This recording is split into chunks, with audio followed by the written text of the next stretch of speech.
Leave.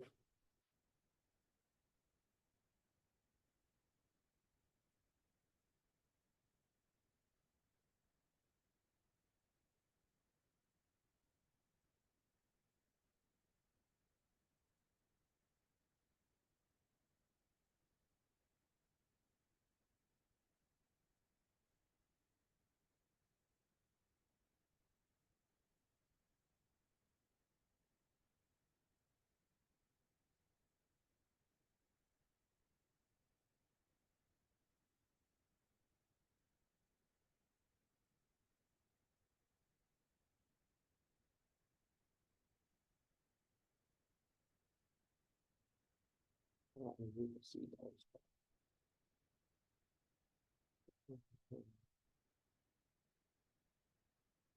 Oh, well,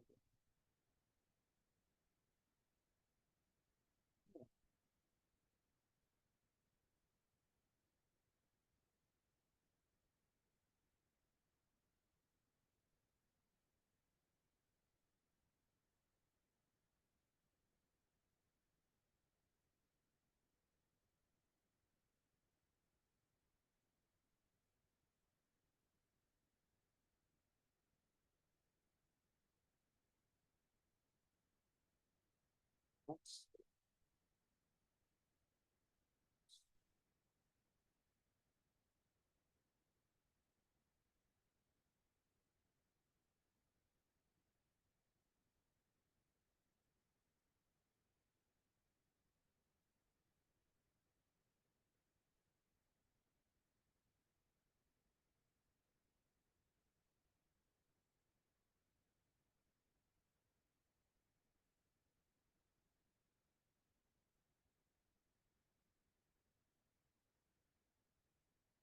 Hey to everyone that's logging in early. We're gonna get started right at 11. So just hang tight. A lot of people kind of trickle in right on the dot there. So, but want to be respectful of everybody's time on this misty Wednesday. So talk to you soon.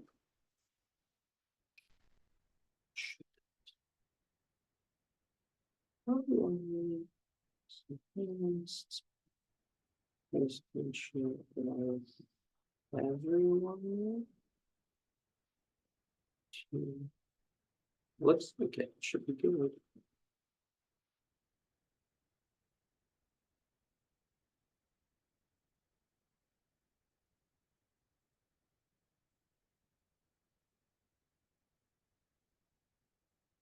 Oops.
All right, everybody who is here, we are hitting 11 on the dot, so I like to be prompt with these as all of them are recorded, so people can always chime back because I know throughout this people are gonna trickle in. But we agreed at 11 and it is 11 on the dot Central Time. So hello, everyone. For those of you that have come to past webinars that we have done, thank you for your continued support with our ongoing financial wellness series. Hopefully you're enjoying your new year, and by me over in the Milwaukee area, it's quite misty. There is a fog advisory this morning. So, we're plugging along here, making our way through winter one day at a time, right? So for those of you that have never come to one of these, this is an ongoing series. We put on one of these a month regarding different topics, but we wanted to start off the year with the all-encompassing, PowerPoint that is kind of the backbone of why we're doing this. And, it's financial wellness. Okay, and that can be comprised of a lot of different parts. As you'll see, if you've got a chance to look at our calendar, we're going to be covering a lot throughout the course of this year. But realistically, the main component of all of this, and the reason that we're doing this, is to just increase financial literacy for folks. This is an often overwhelming concept of personal finances. You never know who you can talk to about it. You never know who you can trust. If you go to some kind of advisor, you don't know if they're just going to try to sell you something. So that's why we put these on. They're purely informational. Me and my team are here as a resource, but we don't hunt you down. So let's kind of jump into it. As I mentioned, some of you don't know me, so let me give you a little background on who I am. First, my name is Lucas Amell. I've been in the industry now for 8 years.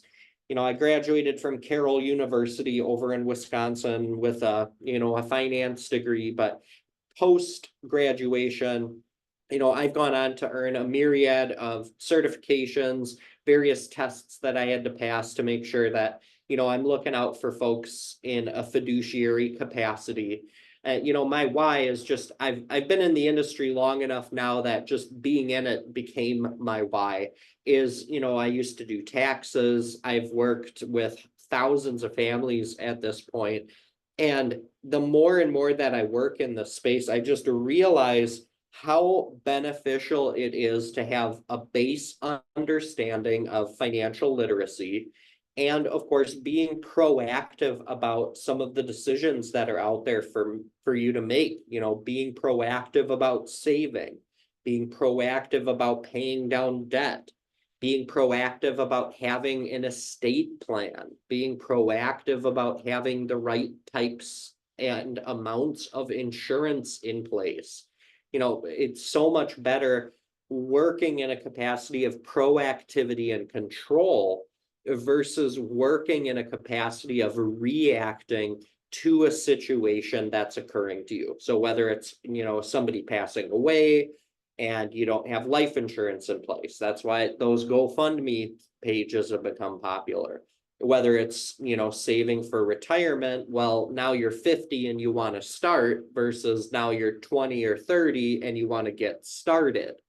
That being proactive versus reactive is probably the main reason why I do what I do, what gets me out of bed, and why me and my team pour so many resources into putting these together for all of the people that are interested in attending. In terms of my professional organization, I am an agent with Mass Mutual. They're a Fortune 100 financial investment firm as well as insurance company, but they do allow me to operate as an independent entity and business owner. I'm affiliated with an agency. We're one of the largest financial service corporations in the Midwest. We're called West Point Financial Group. Of that group, we're broken down into kind of an elite team here in the Milwaukee area, but we do service clients all over the country. We're called the Lettenberger Financial Group. But, it's kind of one of those Russian dolls, a thing within a thing of a thing. But at the end of the day, I'm Lucas Amell. So kind of enough about who I am. let's sort of just swing over here to who I am not. Of course, I am not an attorney, so nothing that we're going to be covering today should be taken as any type of legal advice, nor am I a licensed and practicing CPA or at this time a tax professional. So it's kind of a similar caveat there. Nothing that we're going to be talking about today should be taken as tax advice. This is meant to be general and educational in nature. However, we find that these presentations are tailor suited to people regardless of your walk of life. Okay, whether you're in your 20s, you just graduated school, or you just got, your first grown-up job, or you're in your 50s, later 50s, and looking to retire, you will gain something at a minimum from this presentation, as well as the ones that we're doing. Like I said, every month we're going to be doing it. So without further ado, why don't we jump into, the meat and potatoes of what we're going to be covering today? And that's the main topic of our presentation here. And it is this concept of financial well-being. Okay. And, based on the Financial Information Bureau, there's kind of four main parts to financial well-being. And truthfully, you can think of them like a stool, right? A stool is not going to stand too well if it's missing any of these legs. And, based on my experience in the 8+ years in this industry, working with thousands of families, these are arguably, and not arguably, actually, I should say, the four main things that we want to be looking at when you're working towards being financially well. So first of all, having control over our month-to-month finances. This basically means, and we're going to go into all of these a little more in depth, okay? This means having a budget, right? It's a staggering statistic that's out there, but over half of United States citizens do not have any kind of budget or rough budget in place. So one of the most important things that, I touch on when I'm meeting with folks for the first, second, third, even 10th time is really making sure that you have an understanding of your cash flow. Okay. And what that means is really understanding, okay, well, what's my gross salary, right? Because as you know, a lot gets taken out when you get a paycheck, and it goes to a variety of things. It goes to taxes, it goes to Medicare, it goes to Social Security, it goes to your 401k, your dental, your vision, blah, blah, blah, blah, blah. It's good to know, what do I actually earn? Where does that go? Then what comes into my household, and where does that go? And then if anything's left, where does that go, or where does that accumulate? Like I said, it's hugely important for you just to have a general understanding of that cash flow, because by having an understanding of it, you can start to manipulate it in a way that may better be suited for your long-term, short-term, or even medium-term goals. Okay, so cash flow, number one. Number two, having the capacity to absorb types of financial shock. All right. And what this is basically saying in a fancier way is having some type of an emergency fund established. All right.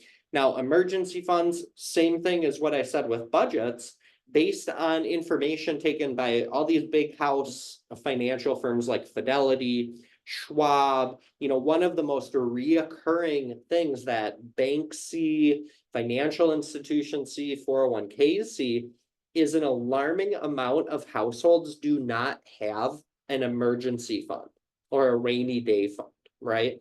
So they say that estimates are over 60% of American citizens could not absorb a $500 unforeseen expense in their budget.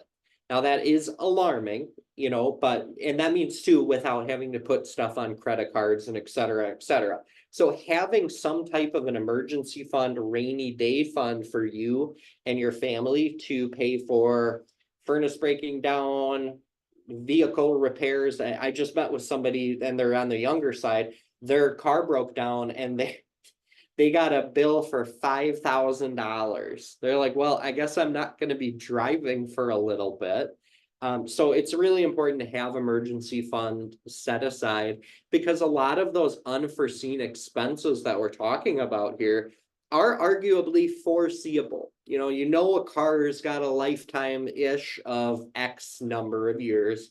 A furnace should last between 10, 15 years, roof, a lot of stuff like that. So a lot of times, some of those unforeseen expenses are a little more foreseen, but it's very easy to brush them under the table because we don't want to think about spending $5,000 on a car repair. That's not as sexy as a all expense paid vacation, right? So third pillar here is being on track to meet our financial goals, right? So the first step in being on track to meeting goals is actually having financial goals, right? So, I have an entire presentation, and some of you might have actually thought that that's what this one was, is because we had a little marketing hiccup. But we have a whole presentation. It's already recorded, but I believe we're going to be doing it again this year on financial goal setting and how to develop SMART goals. Okay. And a SMART goal, it's an acronym, and a lot of employers do this. I know Advocate does this. It means it's specific, measurable, actionable, realistic, and time bound. SMART. That's what it stands for. So a lot of people will set, savings goals as SMART goals, retirement goals as SMART goals, paying down debt as SMART goals. It's very important, first of all, to have the goal. So, for example, let's make one up off the top of our head here. Let's be specific. Hey, I want to retire with $1 million, actionable. Okay, well, I'm 30. What do I need to do between now and then to hypothetically maybe get me in that direction? Realistic, is it realistic? Play with a compound interest calculator on the internet. You'll be able to see if it's realistic. Bound by time, well, you're 30, you want to retire at 60 or 65. There you go. That's a SMART goal. So we can develop those for a variety of different things in the financial world. Lastly, just having the financial freedom to make the choices that allow you to enjoy your life, to live life on your terms. And realistically, this is just a combination of the prior three: is having control over your budget, having an emergency fund if some unforeseen expenses come at you, and regardless of those two, being on a trajectory that's going to align you with your long-term or short-term or medium-term goals. Okay. So there's our overview. Let's kind of jump into the agenda. And normally that slide's on all of the presentations we do. I spent a little more time on it today just because this is the main topic of what we're going to be covering. Okay. So our agenda, we're going to kind of break it up into some of the main facets of what financial wellness means for folks. Okay. So we're going to talk about saving. Where are we putting our money? How much should we be putting? Et cetera, et cetera. We'll dive more into it. Investing. This confuses a lot of people. I talk to people all the time that have no idea, even if they've got $1 million in their 401k, they don't know how it's invested. They don't know what their options are to change it. So it's important to have an understanding for the reason of being financially well, knowing how investing works, protecting. This is going to talk about insurance, everybody's favorite topic, health insurance, life insurance, disability insurance. There's a lot out there, and oftentimes it's overwhelming to people, but it's important to be informed so you at least know what's out there. Then, of course, retirement. I don't think anyone on this call, probably maybe besides me, wants to work forever. So, the idea is, going back to what I was saying before, having some kind of a SMART goal, really understanding, okay, well, actually, what is retirement? We all have heard of it, and we all probably want to retire one day, but there's a lot more that goes into it than just saving money. Okay, there's a social side of it. There's a turning that money into a stream of income side of it. There's a lot more. So we're going to touch on that. And then lastly, we're going to touch a little bit on estate planning. That's one of the things that I often see as a very overlooked aspect when it comes to being financially well for folks. And this is basically, in a nutshell, what happens to all your money, all your assets when you die. Very exciting, right? All right, so let's kind of jump into our first one here and talk a little bit about saving.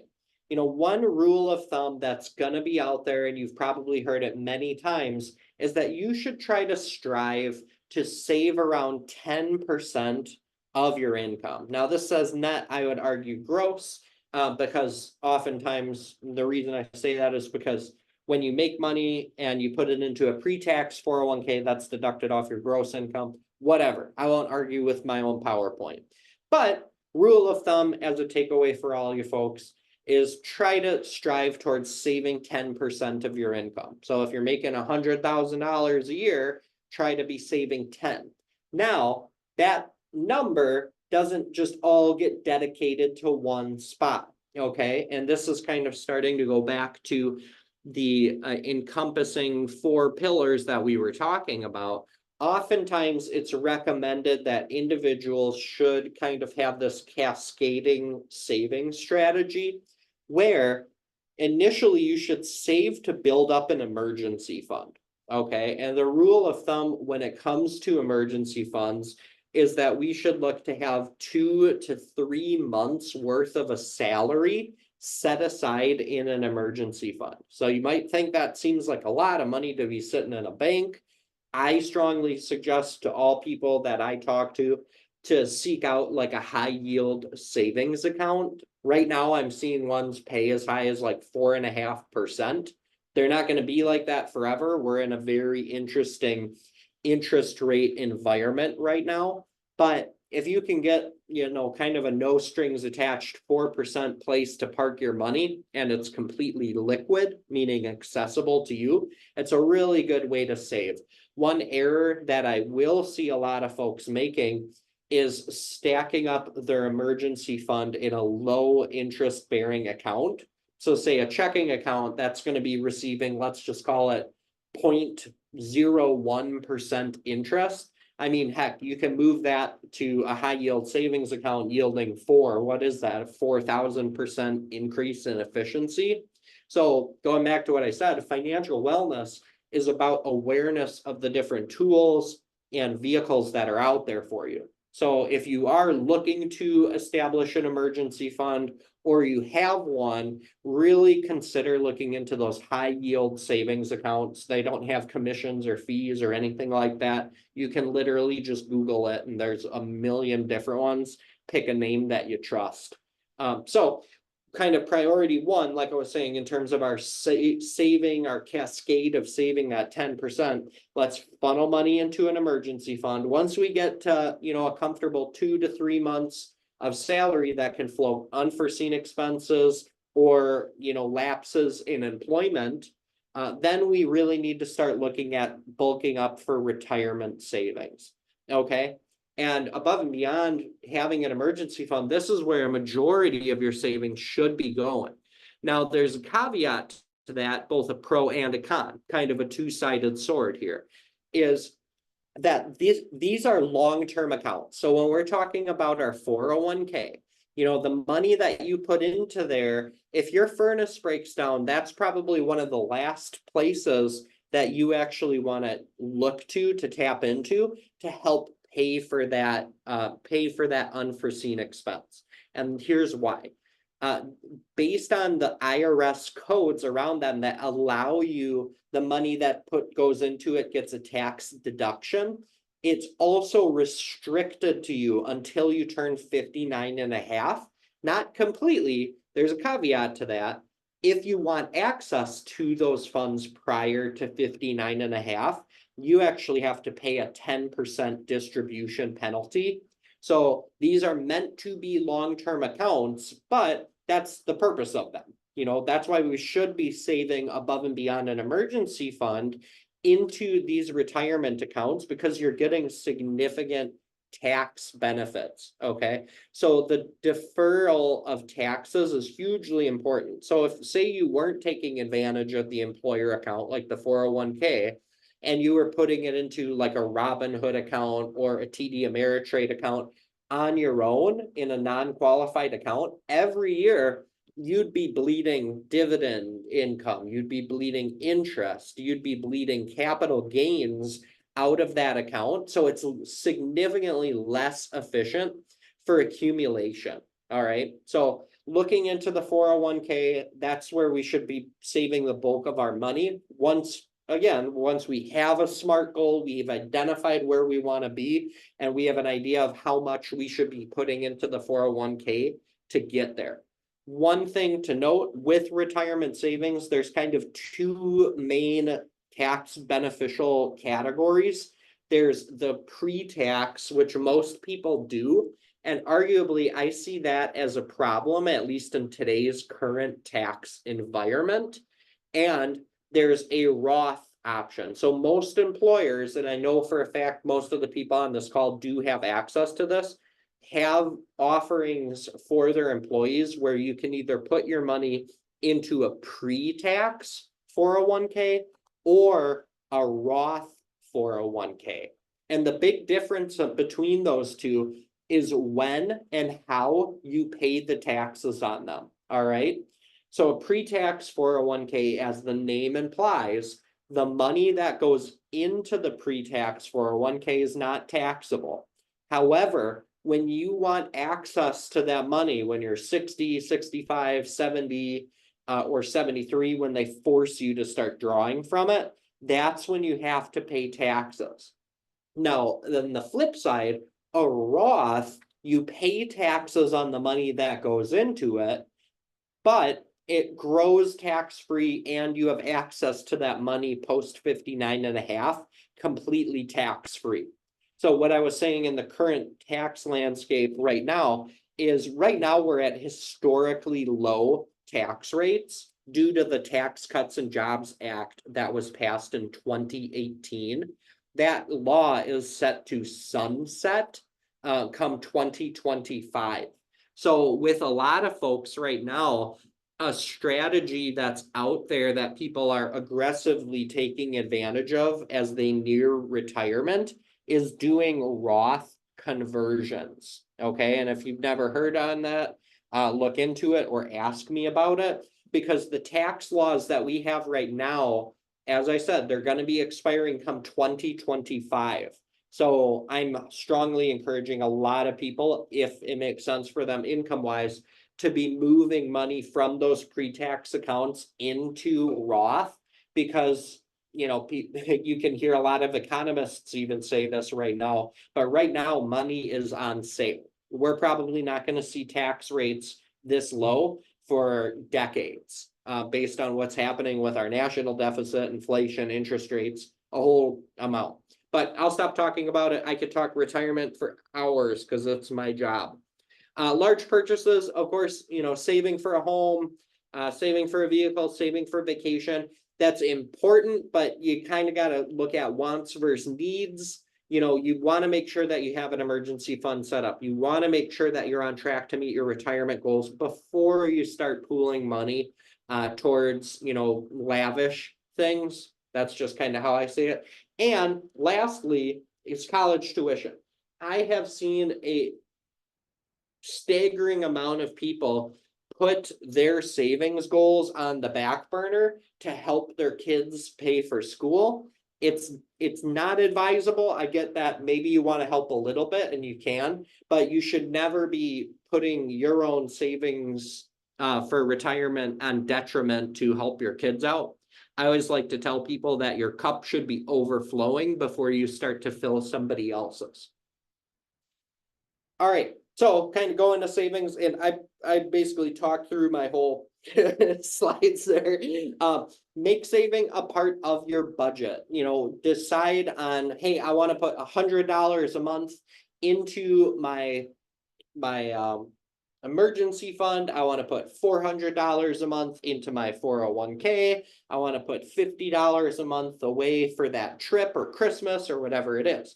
So think of it, once you have a budget, which remember is a pillar of financial wellness, think of saving as a budget item. Think of it almost as a fixed expense that every month I make, let's just use easy numbers, $1,000 a month. Well, 10% of that has to go to savings. So what am I doing with my 100? I don't know, but it goes here, here, and here. You can develop buckets, however it works for you. A lot of people benefit from establishing automatic savings options. Okay, and this is kind of how what happens with your 401k. It's directly subtracted from your payroll. A lot of people will set up a separate bank account that every month that bank account drafts from their checking account on the day they get paid or the day after $100 or whatever the number is. So it's automatic. You don't need to actively go every month and say, okay, I'm putting $100 in here. It just does it for you. Humans have this wonderful common shared thing where if you see it, you spend it. If it hits your checking account, it's gone by the next time you get paid. So a lot of these automatic savings programs are really beneficial for folks. You know, using a combination of income, reducing our expenses and trying to boost income is another way of saving. I've got a whole presentation on better ways to save, but you know, we'll keep it there. So here's one of the big things and why we're such champions of saving and saving early. And it's to do with compound interest. You know, Einstein called it the eighth wonder of the world. And here we've got two different investors. Okay, we've got the blue investor, we've got the green investor. The blue investor started saving back at age 22. Okay, and they just dropped $10,000 into their 401k and never put another dollar into it. All right, by age 70, that $10,000, assuming that they got a 5% rate of return throughout on average throughout that time period, has grown to $100,000. Okay, now investor green over here, they didn't start saving until age 40. In order for that investor to get to the point where they're close to the person that started back at age 22, they would have to be setting aside $150 a month for the next 15 years, which means that they would have needed to dump in $45,000 to get to the same 100,000. So it's significantly different, but that's the reason that we really, really try to encourage younger people to take advantage of the 401k. At a minimum, you should be striving to take advantage of what your 401k match is. Because it's unfortunate, I see that all the time where, say, like Advocate Aurora, they give you a 4% match on your 401k, right? And I'll see people who are only putting 2% in. They're leaving, in essence, a free 2% on the table. There's no investment, and I've been in the game for a while here. There's no investment where you can put $1 in and you automatically double it. So taking advantage of an employer match is huge. Saving early is huge, no matter what you can do. Okay.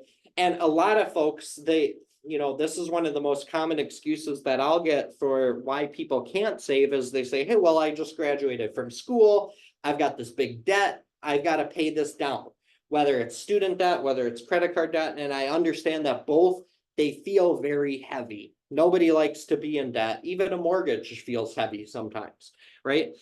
But if you're focusing all your money on getting out of debt faster, yes, maybe you get out of debt faster, but then by the time you're out of debt, you're going to be that green investor that we just talked about.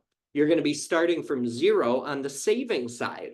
Whereas if you prioritize having a balance between spending down debt and saving for the future, maybe your payoff schedule for the debt is going to be pushed out 5 years longer. But then by the end of that 5th year, you're miles ahead in terms of savings compared to the person that focused on paying down the debt sooner. So you should try to strike a balance. If you have student loans, you should still try to save. You should try to strive to take advantage of your employer match and pay down the debts at the same time. All right, investing. This is a good one. Let me take a sip of water because I've been talking for a half hour straight to a computer screen. All right, looking towards investing, right? So there's kind of 4 main things that we want to hit on when it comes to this. Once again, we've got a whole presentation on investing, but we're going to talk about these and they're the big ones, right? when it comes to investing, we should know first and foremost, why are we investing, right? We got $1, we're putting it somewhere. Why are we doing that? Most often the answer is to grow the money, but you need to start thinking and elaborating on why we're doing it. Sometimes people actually invest in certain things because they want to support certain causes, like that ESG investing. That's a growing thing in the world. Not that you're not putting your money there for a rate of return, but some people like to be investing in stuff that they believe in, causes they believe in, businesses they believe in. And, also too, not supporting businesses they don't believe in. Understanding risk tolerance. This, I would argue, is probably the most important component to investing. It's going to be the next slide that I'll go over too.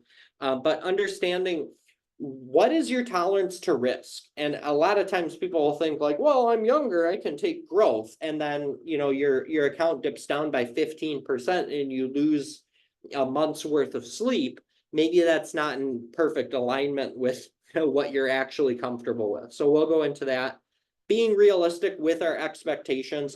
I think this was a big draw with the whole cryptocurrency stuff that's still going on with these altcoins, people putting, $1,000 in and expecting it to grow to 100, but then they lost 999 of the $1,000. So being realistic about stuff, not saying that all the crypto stuff is not realistic. Some of them are very stable and they're probably going to become a long-term facet of where our economy is going and currency is going.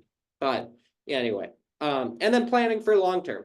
You have to have a time horizon with investments. When you're looking at investing for a short term, that can largely be a gamble. I come across folks all the time where they say, hey, Lucas, I probably want to buy a house in, a year, 2, 3. Where can I put my money and get a, 8% rate of return? That's completely a gamble. And you have to know that. There's places that we can put money that on average over a 5 or 10-year time period, we've seen 8% rates of return. But even then, past returns are never indicative of future performance. So with investing, it's often important to have a long-term time perspective. If you ever listen to anything from Warren Buffett, that's how he invests, and he's arguably revered as the best investor in the world. He invests for the long term. He buys companies or buys stock in companies that he believes are going to be around for a long time, like Coca-Cola, right? So going back to it, what is this concept of risk tolerance? Now, there's a couple different ways that we kind of peg it. And, there's, I would argue, two, right? So when it comes to risk tolerance, we always want to look at your age, first and foremost, and your attitude, okay? So typically the rule of thumb in the investment world is that younger individuals should be more aggressive with their investments, because that means an aggressive investment, I'll backpedal here, an aggressive investment, it means that it's going to experience volatility. It's going to experience a lot of ups and a lot of downs, but on average, it should grow more if we leave it alone for a longer period of time. Now, more conservative investments, they're going to be less volatile, meaning that it's still going to go up and down and up and down. That's how all investments work. But the swings are going to be significantly less in both directions with a conservative portfolio. So the reason that we say to folks who are younger to be aggressive is because you can experience the most growth long term. Yes, your zigzag is going to be all over the place. It'll be up 15, down 12, up 20, down 18, whatever it is. But on average, that should be kind of swinging harder. The closer and closer and closer you get to retirement, you want that to be tapered off, okay? Unless you love the feeling of doing that. I mean, there's nothing that says a 65-year-old can't be extremely, extremely aggressive as long as that's what their expectations are painted as, okay? So a risk tolerance is just meant to help gauge, hey, you're this age, you're that close to retirement. Hey, you're this comfortable with this much of a swing in either direction. Okay, you're kind of here. And we look at that by balancing both stocks and bonds. The more stocks you have in your portfolio, the more aggressive. The more bonds you have in your portfolio, the more conservative. So what a lot of folks do within their 401ks is they'll sign up for what's known as a target date fund. Okay. And what the target date funds do is automatically adjust your risk tolerance for you based on your proximity to age 65.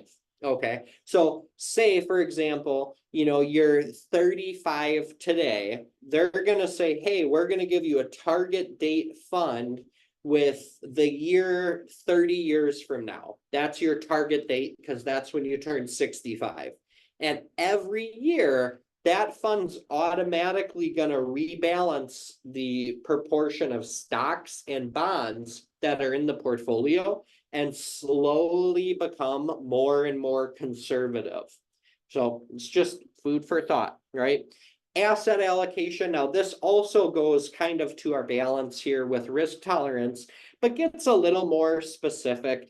This is actually a generalized one of just balancing equities, bonds, and cash. But this is how ultimately we diversify a portfolio. You'll hear the saying, you never want all your eggs in one basket. That's very true when it comes to investing. You don't want all of your stock in Walmart or all of your stock in Tesla, because if something happens to Tesla or Walmart, like one news article can swing your portfolio 20%. We never really want to look at that. So that's why it's important for us to look towards diversification. Most often, this is done through mutual funds or ETFs or exchange traded funds. So just something to keep aware of. And other long-term investment options. So when we're kind of looking at it, some people do invest in real estate as actually a retirement strategy, whether it's kind of a buy, rehab, and sell, or a buy to create passive income. There's different ways to do that. As I said, to college funding, it should be looked at after we have a retirement plan, but those are also long-term vehicles. We are going to do an entire workshop this summer. I think it's in June on college savings. There's a lot of ways to save for it and a lot of ways to think about college savings. 529 plans, probably one of the most popular. All right, transitioning a little away from our investments to the protection, which is arguably equally as important. So there's a lot of things in your life that need protection. Some of them are actually legal requirements that you do have protection on them. So what are some of these things? Of course, car. You need car insurance. I mean, you get a large ticket here in the state of Wisconsin if you don't have it. That's the first thing that they ask you when you get pulled over for, speeding, as, hey, do you have your license? Do you have your proof of insurance? If you don't have it, you get in a lot of trouble. Home insurance, of course, if your home burns down or tornado or floods, all of those expenses can be pretty substantial. Renters, this I would say is probably the most overlooked form of insurance is renters insurance. I've known people who their apartment burnt down and it wasn't their fault and they lost everything and they didn't have renters insurance. And I'm talking tens of thousands of dollars of like guitars, books, photos that you can never replace, stuff like that. Some of it, of course, you could never replace it even with money, but sometimes too, hey, if you're a guitar player, like you have more than one guitar. If all those just completely disappeared, it's going to be a substantial cost to replace. Renters insurance can help with that, and it's usually cheap. I've even seen people with pet insurance where, if something happens to your animal and all of a sudden it has substantial medical bills, pet insurance will kick in. A lot of employers actually offer pet insurance too. Personal property, some people will insure individual items, kind of like what I was saying, like guitars, wedding rings, et cetera, et cetera. Liability or umbrella, these are probably a more common where they'll group the types of insurance where your home, your car, even life insurance can be grouped together under an umbrella policy. That's why they call it that. So going and talking about health insurance. So there's kind of three main types. There's traditional medical insurance or PPO. So that's like a provider network, meaning they kind of give you a network of people. That's probably the most common. And then there's an HMO also where you're kind of within the organization. They're kind of a horse apiece. Basically, you'll know what facilities you can go to for medical care. Those are often paid for by your employer. I mean, you as the employee have to pay for a good portion through payroll, but it is what it is. But one of the more growing in popularity plans out there is this high deductible plan, or the HDHP, meaning that yes, your deductibles in insurance are higher as per the name, but these plans actually allow an individual or family technically access to an HSA, or a health savings account. And a health savings account is a tremendous financial planning tool because the money that you put into it does not get taxed. It's a tax deduction on your taxable income. It actually grows within that HSA account at a nominal interest rate. And when you use the money, it's completely tax-free. So in essence, if you're utilizing an HSA correctly, your medical expenses are basically paid for with non-taxed dollars. Most people do have access to a high deductible plan. You just have to elect it during open enrollment. All right, and then as I was saying too, life insurance, there's two main types. A lot of people still don't know the difference or really care to learn it. There's term insurance, there's permanent insurance, and realistically, there should be a third one on here. There's group insurance. Most people are covered by the group insurance through an employer. I keep using Advocate as an example because I know there's a lot of Advocate Aurora folks on the call because I do a lot of work with them. Most of you automatically are going to get 1 times your salary as a life insurance through the employer. And now, no, everything above $50,000 of that amount, that is 1 times your salary, is actually taxable. It's in their bylaws. So a lot of people don't know that. But through those group plans, you can usually elect different multiples of your salary. It's really important to have something set aside for your family. Through the group plans, you can usually get it quite cheap.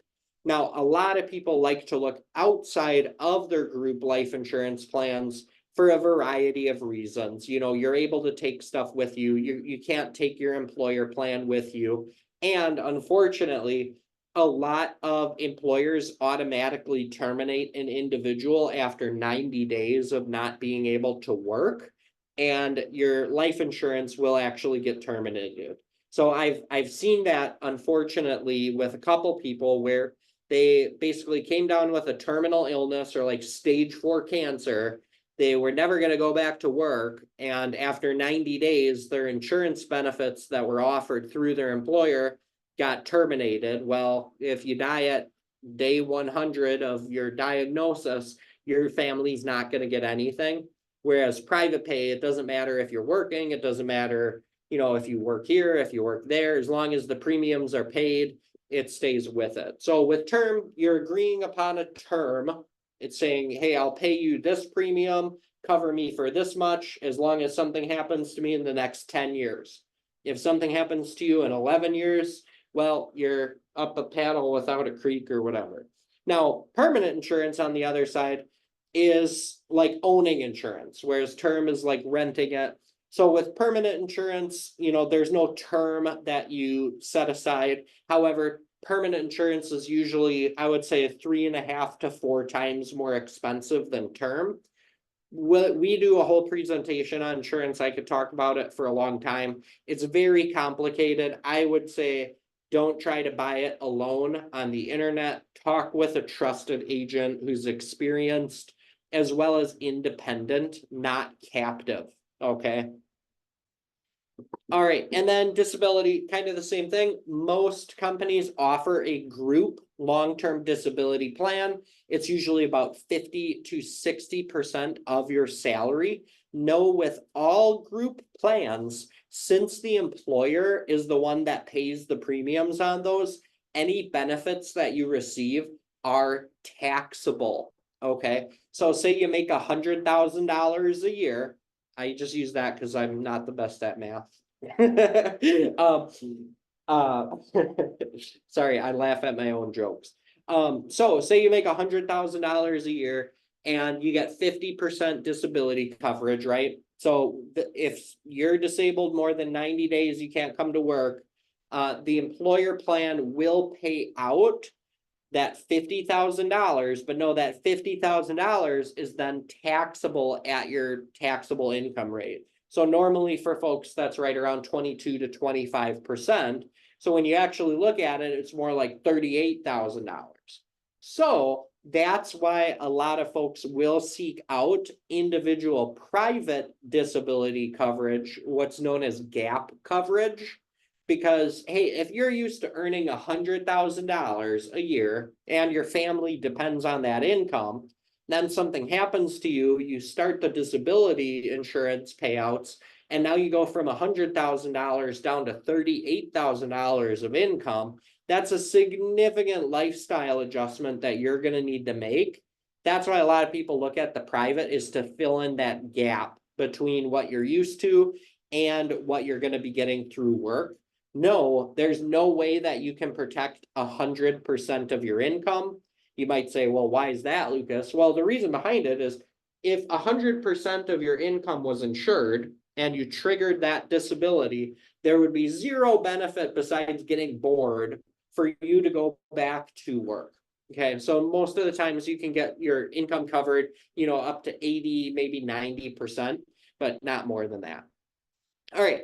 And then kind of one of the last things, and I'll speed up here too. I know we're getting closer to noon. This is the longest presentation because it kind of covers everything, is retirement. So kind of thinking about, okay, well, what do we actually want retirement to look like?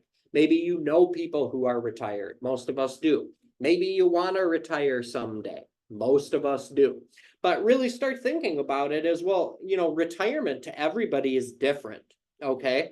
Do you want to stay where you're living now? Do you want to move? Do you want to snowbird? Do you want to rent compared to do you want to transition to a condo? Do you want to downsize? One thing to think about, where are you going to live? And then next, how will you spend your time? A lot of people actually struggle with this when they transition to retirement, is that you're used to spending 8, 9, maybe 10 hours a day at your job. It creates, to a lot of people, a sense of identity, the work that you do. All of a sudden that goes away. What do you do with that 8, 9, 10 hours a day every day? A lot of people, start to struggle with that. That's why a lot of retirees end up getting part-time jobs. It's not for the money. It's so they can stay social. It's so they can leave the house. I'm on 2 boards of directors here in the local area. I would say 90% of our board is, they got the gray hair because they're looking for something fulfilling to do. They're looking for socialization. So, it's another thing to think about when you're kind of visualizing, okay, what is retirement? And then another one, and it's kind of slightly morbid, but slightly realistic, is how long do you think it's going to last? Do you have a history of longevity in your family? Do you take really, really good care of yourself? Or are you, a pack-a-day smoker that doesn't hit the gym? If you're retiring at 65, do you think you're going to make it to 80? Do you think you're going to make it to 90? Are you going to hit 100? It's important to think about that, because then you can start developing a budget and planning for the distribution of your assets. So when we're looking at it, the closer you get to retirement, you should have a better understanding of, okay, well, what am I going to spend on housing? What am I going to spend on gas or leases or new cars? What am I going to spend on healthcare, which is probably one of the biggest expenses nowadays? What am I going to be spending on my grocery, my entertainment, and my spoiling the kids and the grandkids? So starting to develop a budget, as you get closer to retirement, I usually tell people you should almost have two budgets or work on two budgets. There's the budget where, hey, I'm still working and I'm maintaining this household, but then there's going to be a budget where, hey, and now I'm drawing from my assets and I'm paying for other stuff and I'm retired. So that's kind of where we're going to get into this 4-box strategy of retirement solutions, is starting to understand, okay, when I'm no longer going to have a paycheck, where can I draw my funds from? So we need to start establishing sources of, income, looking at, okay, Social Security. What kind of retirement accounts do I have? Do I receive a pension? Do I have any annuities, or do I need an annuity? What kind of checking savings do I have? Other sources, kind of going back to what we said before, do I have a side business that I'm going to keep doing? Do I have rental properties that are bringing in income? And then with that, we need to start piecing this together, is saying, okay, well, now let's break down our expenses and our types and sources of income.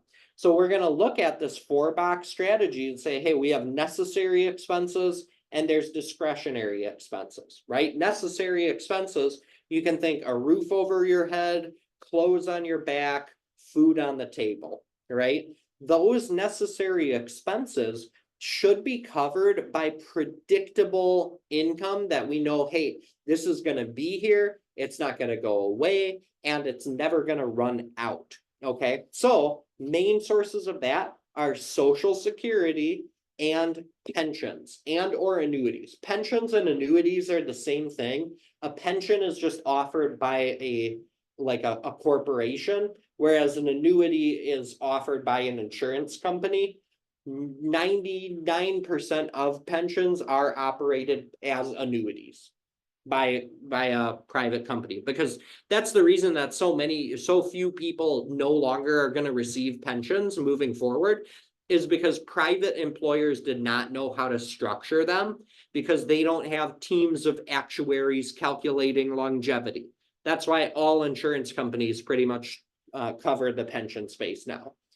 So that's what should cover necessary expenses. Discretionary expenses, as it says there, those are things like travel or, hobbies. Some people get into photography or painting or whatever it is. Those are things that should come from income that's less certain. So coming from our 401k portfolios, our stocks, our bonds, mutual funds, etc. So starting to think about it in that realm, where knowing, hey, my base needs, no matter what, are going to be covered. So you at least have that peace of mind knowing, hey, I retired. I did it. All my base needs are covered. But guess what? I don't want to just sit at home. I don't want to eat the same thing. I want to go out. I want to travel. I want to spend time with the kids and grandkids. I want to go take pictures of waterfalls in Iceland. That's the kind of stuff that we use the more discretionary retirement income for. Okay. Now, last section here is estate planning. So when we look at it, what is the purpose of estate planning? I alluded to it earlier. Estate planning, the big thing is, how are our assets going to be distributed after our death? Now, oftentimes, if you're in a partnership type situation in your household, estate planning is largely, how does it happen after both spouse and spouse pass away? But sometimes too, it's important to make sure that your spouse is included in your individual estate plan, because I've seen headaches happen with there, especially outside of Wisconsin and states that are not communal property states. So it's important, probably the most important thing, and I used to work actually exclusively in estate planning for about 2.5 years. Having beneficiaries established is probably the number one key to having an estate plan. So on your 401k, even on your home, on your life insurance policies, you should make sure that you're up to date with your beneficiaries. I would often say you have a spouse and kids, have the kids listed as backup beneficiaries. Say you and your spouse are traveling together and the plane gets hit by lightning. If you don't have backup beneficiaries named on the account, that account will still have to go to probate, which you never want to happen. You're basically going to pay for lawyers that are going to drain 5% of your net worth that you didn't really want to happen. So have beneficiaries, estate plan, it allows for a smooth transitions. As I said, it limits probate, which you never want to deal with. Minimizing taxes, it used to be more true and might become more true in the future. I'm going to do a whole presentation on estate planning too later this year, but it is really, really paramount that you at least know it's out there. Some of the big tools with estate planning, having a will. You can draft one with any attorney for whatever, couple $100. They usually last a very long time. I like to tell people that wills are important for non-financial things. So, I've been a part of helping people manage a lot of estates at this point, even to, family ones where people don't argue as much about the money because beneficiaries automatically designate where it goes. But I've seen people go up in arms with their brothers and sisters over grandma's china set, when it's like these weird things that hold sentimental value. It's important to just spell stuff out in a will. If you've got a parrot that's going to live 50 years, that's one that I see commonly in wills. Wills, I like to think of a will as more for the stuff, not for the money. A trust, it's a legal entity that you can establish. Trusts are really important, especially if you have special needs children or beneficiaries. Trusts are almost a requirement, I would say, unless you want them to lose all their benefits due to inheritance. Trusts just give you a little more control over your estate plan and the transition and how it flows to people. Gifting is another popular strategy, one that I think is a little underutilized. Gifting is a way to tax efficiently pass on wealth to beneficiaries while you're still alive. There's a lot of gifting strategies that are out there.